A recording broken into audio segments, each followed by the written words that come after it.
the perception now?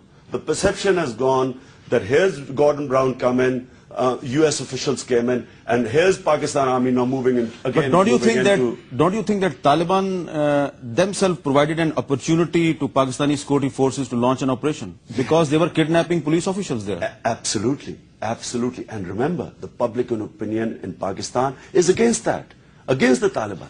But starting a military operation, we must understand, it has consequences like there are about 30 to 40,000 people now leaving Adir. There are already 500,000 refugees out of Swat. Now, is this the best way to deal with it? In my opinion, we should have exhausted dialogue right to the bitter end. Look, you always have the option of using arms. In my opinion, if George Bush on 9/11 had just taken a deep breath and said, look, is there an other way? Are there other options open to us? We might not be in this mess. Okay, Brian, please, you explain, what is the U.S. agenda in Pakistan? Well, I think the U.S. agenda overall in this region is to try to move beyond this instability that has wrapped this area for decades. And there's a recognition, I think a growing recognition, if you see Secretary Clinton's second statement about our past mistakes and our involvement and other things, to move beyond that and to turn the page. Because frankly, going back to one of the points I was making before, the American public have problems of their own. The economic situation is quite dire. And I think our time is quite limited to try to pretend like we're going to be some sort of empire. What we really want to see in Pakistan is a country that can govern itself with justice and provide dignity to its people. And getting there is going to require major changes on the part of U.S. policy and major changes on the part of how Pakistan operates. I wholeheartedly agree on the need for a plan. I heard from two economists here on this trip, and I haven't been able to check this statistic, but that the Pakistani government spends 75% of its budget on either debt servicing or the military. And to me, just as an independent analyst, that is not a system that is going to be able to sustain itself, particularly with 170 million people, with the vast majority of those living underneath the poverty line. So there's going to be a need to change the system here. On the part of America, I actually think there's an instinct, a very general instinct, and Secretary Clinton talked about smart power and investing in diplomacy and in economic development. And I think they're trying to make a push towards that effort globally, translating that into the reality on the ground, given the baggage, given the history, given the mutual mistrust that exists between some of the Pakistani partners and the American partners, is all easier said than done. But I think we need to do it and move beyond an over-militarization of our policy and look at ways that we can actually use more quiet diplomacy and the sorts of things that I think Imran has talked about. If we monitor and analyze the U.S. media, the headlines of New York Times, the headlines of Washington Post, right, the editorials of Boston Globe, right, and some other U.S. newspapers, it looks that the main agenda of United States in Pakistan is to cap our nuclear program. Right. Well, I think that's a very serious concern among many people in the policy realms in America. And I think, you know, there's a bit of, in all media, there's over sensationalization. I've seen it here in the Pakistani media, too. So that's a very... But Brian, let me say one thing. Right. We haven't helped ourselves.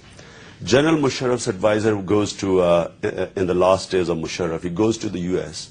and tells American think tanks that help keep back Musharraf, otherwise the nuclear will fall in the hands of extremists.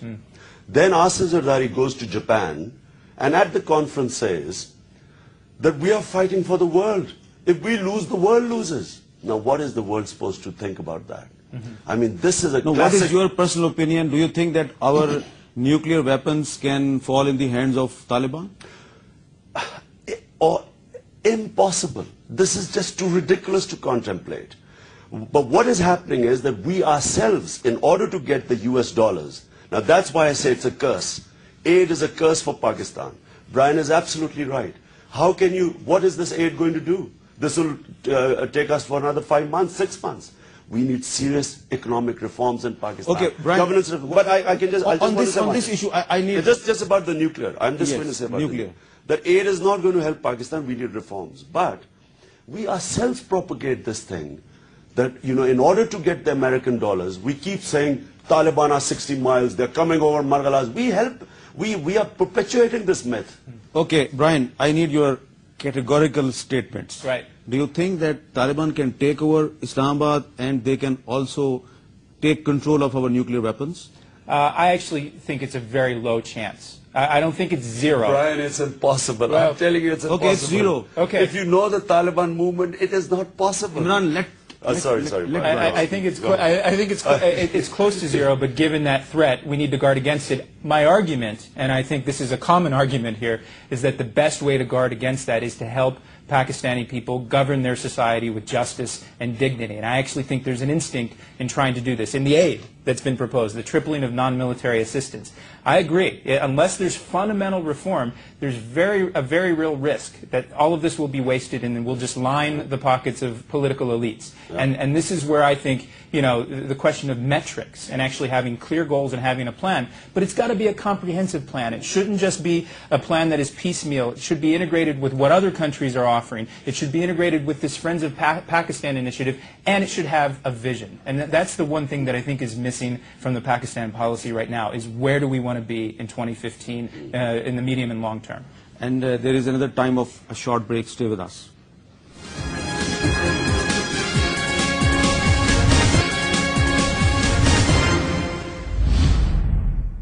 Welcome back.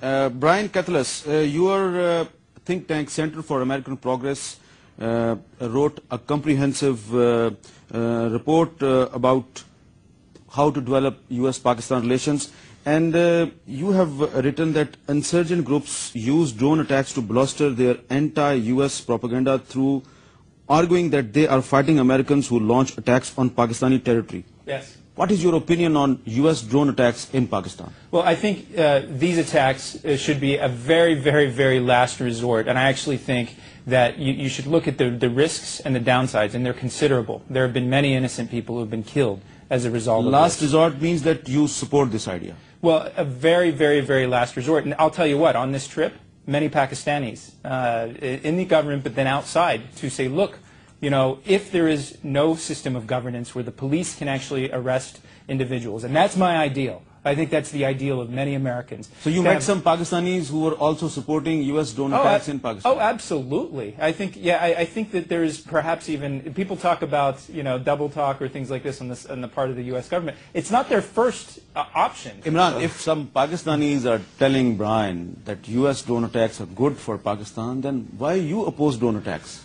You know, Hamid, unfortunately, we still have in Pakistan this old colonial mentality, the slave mentality here.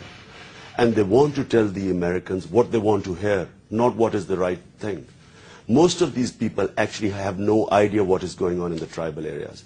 They cannot even distinguish between the various forms of Taliban. Anyone who now today opposes the US is now Taliban. There were no drone attacks in Swat. But the situation in Swat is now becoming more complicated than Waziristan. Exactly, because we did not deal with Swat, but what was the original reason why people in Swat rose up? Remember, the reason why in Swat, the first uprising was in 1977. They wanted their old system back, which was based on Sharia. Brian, yes. An advisor of the Pentagon, an advisor of the US Defense Department, he recently gave an interview to Washington Post and said that Pakistan may be collapsed in next 6 months. Do you see Pakistan collapsing in next 6 months? It's a ridiculous statement. I know David Kilcullen. I don't think he's actually visited Pakistan. I'm not certain if that's the case, but if he had,